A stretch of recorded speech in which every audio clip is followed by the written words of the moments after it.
다 같이 함께 큰 목소리로 봉독하겠습니다. 33장 3절입니다. 너는 내게 부르짖으라. 내가 내게 응답하겠고 내가 알지 못하는 크고 은밀한 일을 내게 보이리라. 아멘. 오늘 크고 비밀한 일이라는 제목을 가지고 여러분과 함께 말씀을 나누고 함께 기도하는 시간을 갖기를 원합니다. 안녕하세요. 사랑하는 참사랑의 성도 여러분, 그리고 온라인으로 함께 하시는 모든 분들을 축복하고 사랑합니다. 사실 금요일 밤은 쉽지 않습니다. 모든 분들에게 쉽지 않을 것입니다. 특별히 직장인을 다니시는 분들은 체력의 한계에 오르는 시간일 것이고, 또 육아를 하시는 분들은 주말만을 기다리며 조금의 안도의 숨을 내쉬는 그런 시간일 수 있습니다. 또한 주말 사역을 준비하시는 사역자들에게는 가장 중요한 시간이기도 하지요. 이렇게 중요하고 소중한 금요일 밤에 이렇게 소중한 시간을 내요. 여러분의 가장 소중한 가치인 시간을 내어 기도하고 예배하는 모든 분들께 주님의 은총과 사랑이 가득하시기를 주님의 이름으로 다시 한번 축복합니다. 요즘 제가 잘 보는 드라마가 있습니다. 물론 토요일 주일날 하는 드라마라서 본방으로 신청하지 못하지만 벌써 좋아하시는 분 계시네요. 요즘에 워낙 그 OTT 서비스라고 해서, 이 OTT라는 것은 유료로 가입해가지고 언제든지 원하는 컨텐츠를 제가 이렇게 볼 수 있는 그런 일종의 플랫폼이죠. OTT 서비스가 잘 돼 있어서 제가 문명의 이기를 활용해서 틈나는 대로 봅니다. 픽션 드라마죠. 실제로 존재하지 않는 일을 픽션으로 만든 픽션 드라마인데요. 이름은 빈센조라는 드라마입니다. 첫 번째 사진을 한번 보여주시겠습니까? 네. 혹시 첫 번째 사진, 이거는 네네네. 네. 네. 아닙니다. 보시는 분들도 계실 텐데, 네. 아주 잘생겼습니다. 혹시 저랑 비교하시면 안 됩니다. 이름이 무슨 빈센조라고 하면 서부극이나 외화 같지만 실제로 우리나라 제작 드라마이고 등장인물 모두가 다 한국인입니다. 이름은 빈센조지만 내용은 거의 모든 드라마가 그렇듯이 황당한 내용이 주를 이루고 주인공이 너무나 멋지게 나온다는 맥락은 드라마 특유의 정체성에서 벗어나지 않습니다. 그런데 제가 왜 이 드라마 이야기로 오늘의 설교를 시작하는지는 오늘 본문의 시대의 배경과 무관하지 않기 때문입니다. 이 드라마에서 절대악으로 상징되는 한 대기업이 등장하는데요. 바로 이름이 바벨입니다. 이 바벨이란 이름은 우리가 이미 너무나 많이 들어서 익숙한 이름이기도 합니다. 가장 먼저 성경에서는 창세기 11장에 나오죠. 아담과 하와의 범죄 이후에 쫓겨난 인간들이 또 모여서 만든 탑이 바벨탑입니다. 이 바벨이란 뜻이 참 재밌는데요. 영어로는 babbling, 즉 무슨 소리인지 못 알아듣는 경우를 일컬어 babbling 이라고 합니다. 즉 하나님께서 이 우스꽝스럽고 고약한 도전을 꺾기 위해서 하나의 재앙을 내리셨는데 그것이 바로 언어를 갈라지게 한 것입니다. 사실 이게 왜 재앙인가는 여러분의 학창시절을 떠올리시면 잘 알 수 있을 것입니다. 언어를 배우시느라 얼마나 수고가 많으셨습니까? 오늘날에도 학생들에게 수없이 많은 괴로움을 주는 게 바로 이 언어를 배우는 일이죠. 영어 때문에, 일어 때문에, 혹은 중국어 때문에 얼마나 고생이 많으셨습니까? 게다가 해외여행이나 출장을 갔을 때 이 바벨탑 사건으로 우리가 얼마나 많은 수고가 있습니까? 온 인류가 아직도 이 바벨탑 사건 때문에 고통을 받습니다. 이 어리석은 인간들이 만든 것이 바로 바벨탑이며 그 언어의 재앙이 시작된 곳이 바로 바벨이라는 곳입니다. 인간들의 무지함, 그로 인해 발생한 죄악으로 인해 우리는 지금도 바벨을 기억해야 하는 것입니다. 혹시 아직 못 찾으셨나요? 네. 아직 이 드라마가 종영하지 않았기 때문에 결말은 알 수 없으나 결국 악의 화신인 바벨은 망하게 될 것입니다. 하지만 악의 저항도 만만치 않기 때문에 또 많은 사람들의 희생과 고난이 전제될 것입니다. 그러나 제가 이 드라마를 보면서 느끼는 것은 여전히 우리 주변에는 바벨과 같은 강력한 악들이 존재하고 그것들로 인해 얼마나 많은 슬픔과 죄악이 관영한 세상이 되는지 보게 됩니다. 네, 이제 나왔네요. 네, 비교하시면 안 됩니다. 저 송준기가 저기 나오는 빈센조로 나오는데요. 거의 예수님 같은 존재로 나옵니다. 네, 그래서 그 사람들 아주 민초들을 구원하는 그런 역할을 하죠.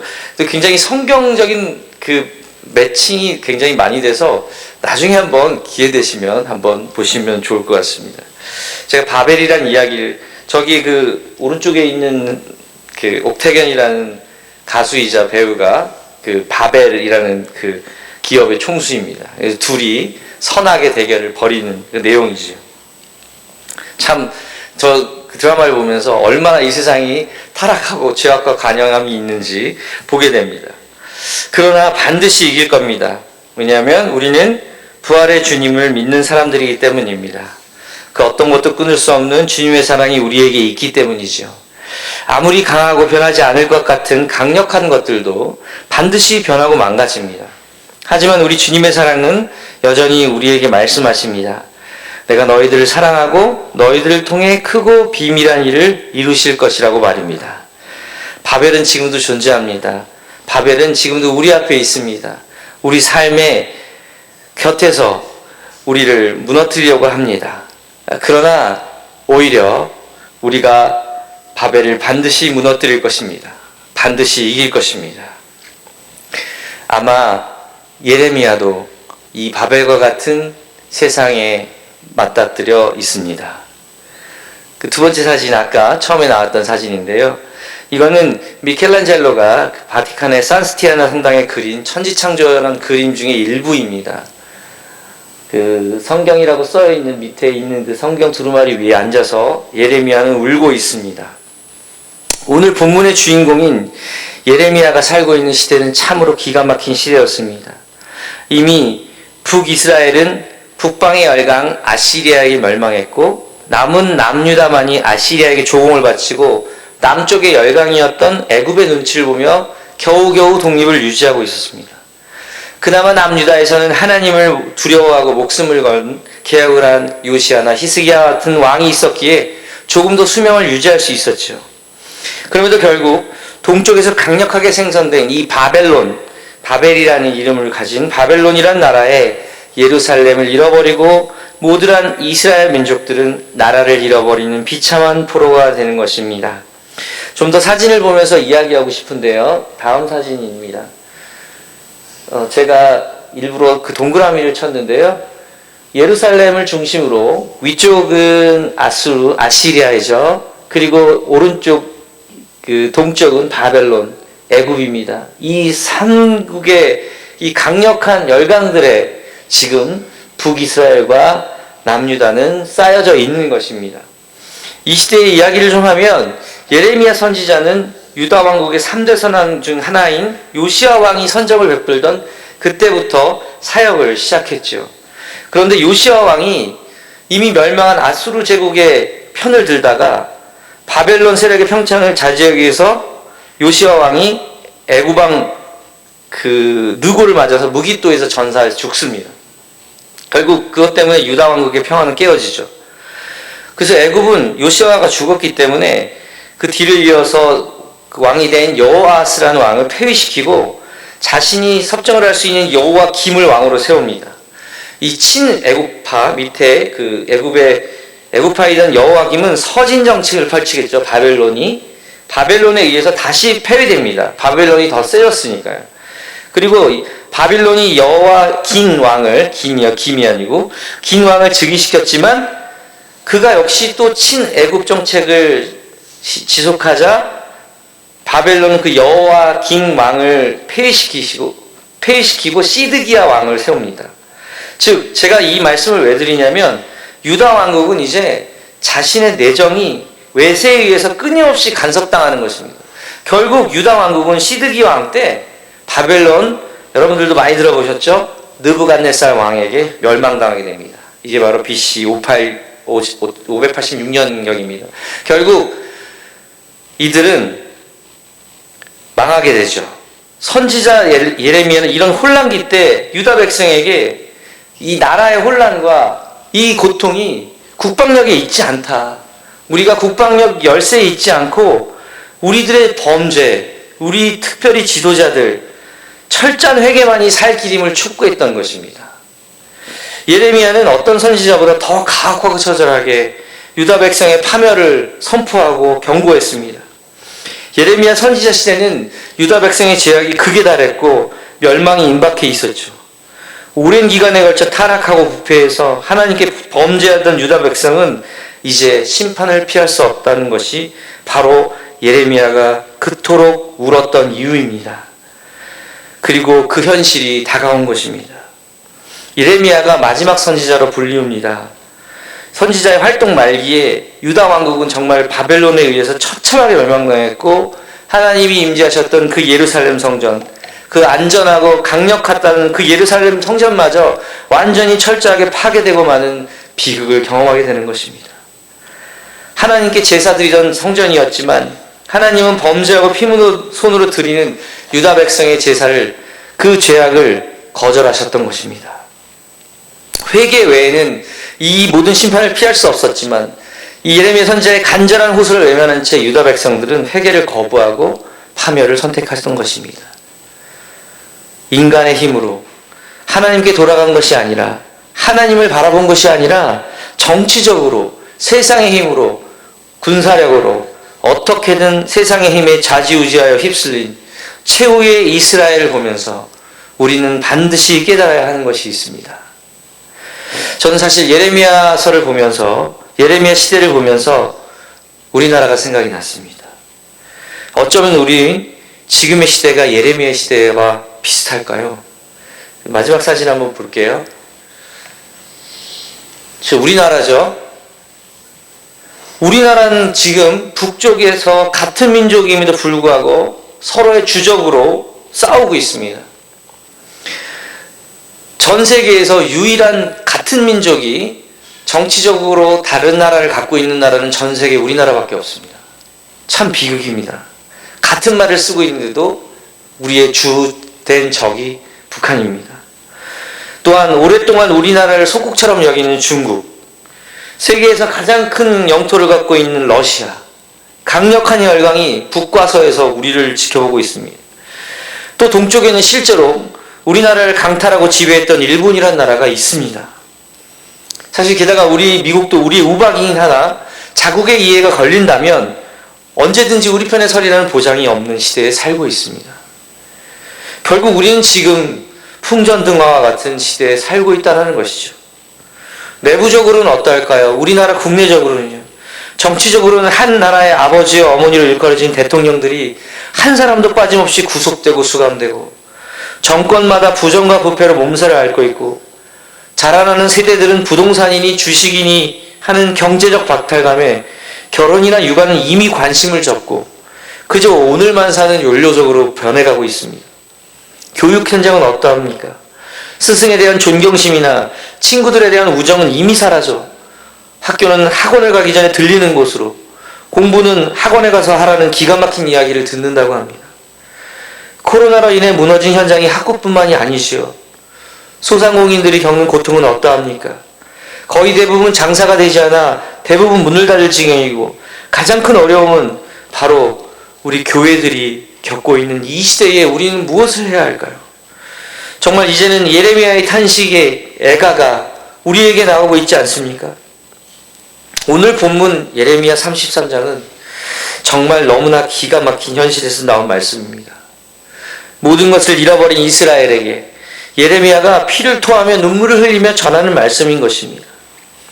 한때 하나님의 선택된 백성으로 하나님의 영광으로 가득 찼던 예루살렘의 성전이 회파되는 것을 목격했을 때 자신들이 사랑하는 가족들이 포로로 끌려가고 죽임을 당하는 것을 두 눈으로 지켜봐야 했던 무력감, 이 엄청난 재앙과 슬픔을 예상하고 보아야만 했던 예레미야 선지자, 어쩌면 우리가 또 한 명의 예레미야가 되어 이 세를 끌어안고 기도해야 하지 않을까요? 기도하는 사람들은 압니다. 기도했던 사람들은 기도의 능력과 열매의 그 능력을 압니다. 그러기에 기도하게 되고 또 기도할 수 있는 힘을 얻게 되는 것입니다. 오늘 이 밤 나온 여러분들에게도 이러한 놀라운 기도의 힘이 일어나기를 주님의 이름으로 축복합니다. 여러분들은 무엇을 위해 울고 계십니까? 가장 최근에 어떠한 일로 울어보신 적이 있으십니까? 눈물을 흘린다는 것은 그것에 대한 애정이 있기 때문입니다. 관심이 있기 때문입니다. 사랑하는 사람들을 위해 가장 많은 눈물을 흘리게 되는 것입니다. 사실 다른 아무런 관계 없는 사람들로 인해 눈물 짓는 일도 있지만 실제로 우리가 흘리는 대부분의 눈물은 나와 가까운 사람들이나 나에게 가장 큰 영향을 주는 어떠한 일로 인해 눈물 짓는 것입니다. 사랑하는 여러분, 여러분의 자신의 구원의 문제를 놓고 울며 기도하시기를 바랍니다. 두렵고 떨림으로 구원을 이루어가시기를 바랍니다. 믿음으로부터 떨어지지 않도록 두렵고 떨림으로 매일매일 구원을 이루어가시는 참사랑의 성도들 되시기를 주님의 이름으로 축복합니다. 사랑하는 여러분, 여러분의 자녀들과 자손들을 위해 눈물로 기도하시기를 바랍니다. 누구보다 자신보다 자녀들이 건강하기를, 자녀들이 행복하기를 원하시지 않으십니까? 자신의 고통보다 자녀들의 고통이 고난이 더 두려운 사람들이 바로 우리들 아닙니까?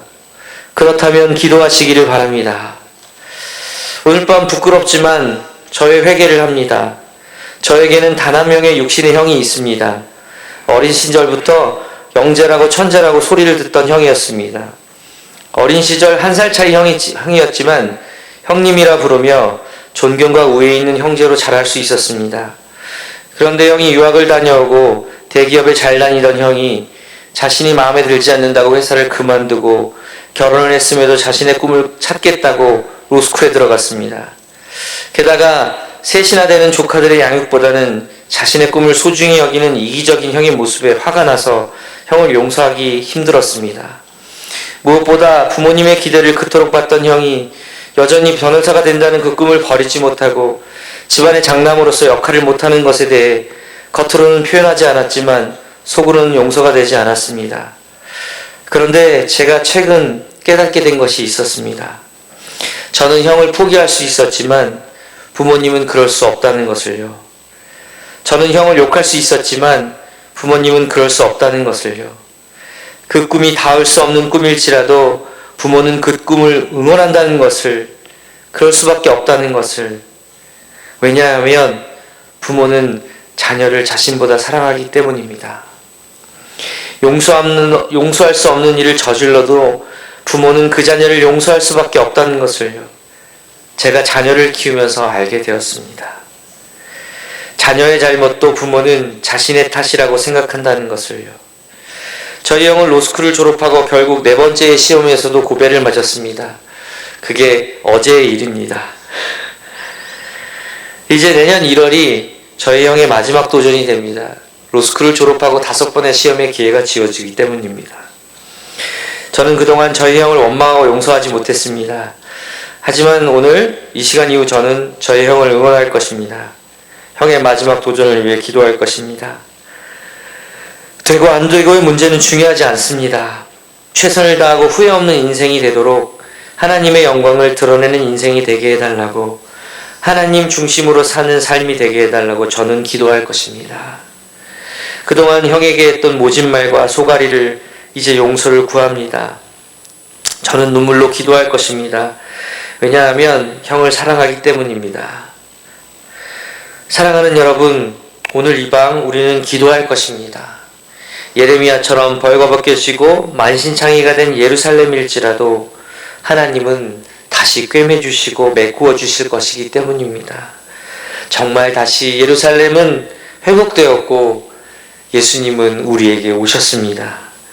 예레미야가 꿈꾸던 그날은 오고야 말았습니다. 저는 오늘 성경 말씀으로 오늘의 말씀을 마무리하고 싶습니다. 예레미야 31장에 크고 비밀한 일이 무엇인지 쓰여 있습니다. 우리에게 크고 비밀한 일은 바로 말씀에 있습니다. 여호와의 말씀이니라. 그때 내가 이스라엘 모든 종족의 하나님이 되고 그들은 내 백성이 되리라. 여호와께서 이같이 말씀하시니라. 칼에서 벗어난 백성이 광야에서 은혜를 입었나니 곧 내가 이스라엘로 안식을 얻게 할 때라. 옛적에 여호와께서 나에게 나타나사 내가 영원한 사랑으로 너를 사랑하기에 인자함으로 너를 이끌었다 하였노라. 처녀 이스라엘아, 내가 다시 너를 세우리니 내가 세움을 입을 것이요 내가 다시 소고를 들고 즐거워하는 자들과 함께 춤추며 나오리라. 내가 다시 사마리아 산들에 포도나무를 심되 심는 자가 그 열매를 따기 시작하리라. 에브라임 산 위에서 파수꾼이 외치는 날이 있을 것이라. 이르기를 너희는 일어나라. 우리가 시온에 올라가서 우리 하나님 여호와께로 나아가자 하리라. 여호와께서 이와 같이 말씀하시느니라. 너희는 여러 민족의 앞에 서서 야곱을 위하여 기뻐 외치라. 너희는 전파하며 찬양하며 말하라. 여호와여, 주의 백성 이스라엘의 남은 자를 구원하소서 하라. 보라, 나는 그들을 북쪽 땅에서 인도하여 땅 끝에서부터 모으리라. 그들 중에는 맹인과 다리 자는 사람과 잉태한 여인과 해산하는 여인이 함께 있으며 큰 무리를 이루어 이곳으로 돌아오리라. 그들이 울며 돌아오리니 나의 인도함을 받고 간구할 때에 내가 그들은 넘어지지 아니하고 물 있는 계곡의 곧은 길로 가게 하리라. 나는 이스라엘의 아버지요 에브라임은 나의 장자니라. 이방들이여, 너희는 여호와의 말씀을 듣고 먼 섬에 전파하여 이르기를 이스라엘을 흩으신 자가 그를 모으시고 목자가 그 양떼에게 행함같이 그를 지키시리로다. 여호와께서 야곱을 구원하시되 그들보다 강한 자의 손에서 속량하셨으니 그들이 와서 시온의 높은 곳에서 찬송하며 여호와의 복 곧 곡식과 새 포도주와 기름과 어린 양의 떼와 소의 떼를 얻고 크게 기뻐하리라. 그 심령은 물된 동산 같겠고 다시는 근심이 없어지리라 할지어다. 그때에 처녀는 춤추며 즐거워하겠고 청년과 노인은 함께 즐거워하리니 내가 그들의 슬픔을 돌려서 즐겁게 하며 그들을 위로하여 그들의 근심으로부터 기쁨을 얻게 할 것임이라. 내가 기름으로 제사장들의 마음을 흡족하게 하며 내 복으로 내 백성을 만족하게 하리라. 여호와의 말씀이니라. 이는 내가 그 피곤한 심령을 상쾌하며 모든 심령을 만족하게 하였음이라 하시기로 내가 깨어보니 내 잠이 달았도다. 사랑하는 여러분, 살아보니 인생 꿈과 같습니다.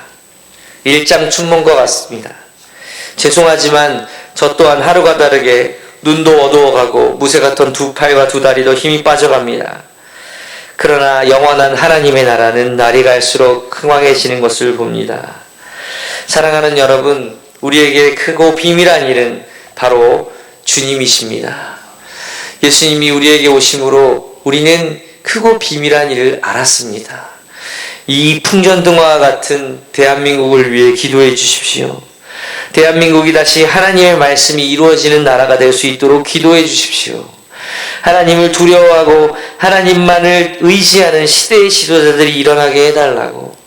정말 내년에 있는 대선에서는 하나님을 두려워하고 백성들을 사랑하는 지도자가 뽑힐 수 있도록 기도해 주십시오. 열강 속에서 어떻게든 살아남아 우리 민족이 다시 복음의 전달자 되고 하나님의 사람들이 일어나 하나님의 영광을 드러내는 민족이 될 수 있도록 다시 살려달라고, 우리에게 기회를 달라고. 주님, 크고 비밀한 일들을 경험하는 우리의 인생과 우리 아들, 딸들의 삶이 될 수 있도록, 그러한 교회 되도록 우리 다 같이 함께 기도하기를 원합니다. 이 시간 함께 기도하겠습니다. 하나님께서